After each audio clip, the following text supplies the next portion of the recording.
na Colômbia, houve interesse para TNO, para o serviço que TNO Porduna na isla de San Andrés, só que agora confirmar mas nós também temos um MOU que nós também firma com a Colômbia, o presidente Santos me a pedir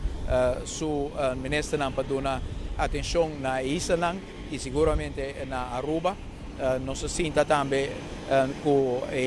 ministro de antes de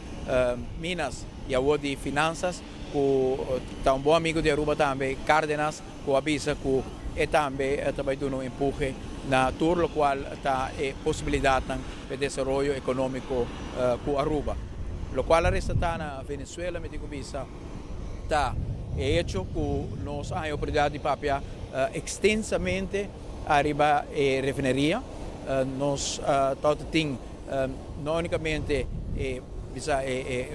honor de pôr cinta no palácio do presidente com o presidente Maduro, para receber-nos com hospitalidade e amistade, mas também na reunião está presente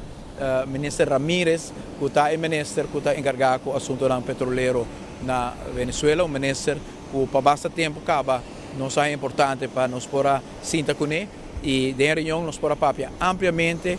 com atenção também interesse de rei, arriba o tema de Valero, e a confirmar o qual nós também a informar as comunidades na diferentes ocasiões que o PDVSA tem um interesse grande, não está na Aruba, e não tem um interesse para fazer um acordo de processar crudo na Aruba, e que o Valero lo faz aqui, e não tem processo para se não pode chegar a um acordo. Essa aqui, sem dúvida, é algo muito importante, muito grande para Aruba, se nós podemos lograr. Sempre nós temos em conta que a possibilidade é que nós não logra e pensei que está duro arriba outro setor da nossa economia, e de três pilares econômicos mesmo que sostém grande do reino holandês, que pouco a pouco nós estamos desenvolvendo, mas seguro uma reapertura de refineria a base de um acordo assim, que o PDVSA ajuda a nossa economia também em 2004 e 2005, mas se isso suceder em 2004, tem inversão importante para o qual se trata de melhoração de refineria para operar altrove, e em 2005 agora é boa portinha operação altrove de refineria.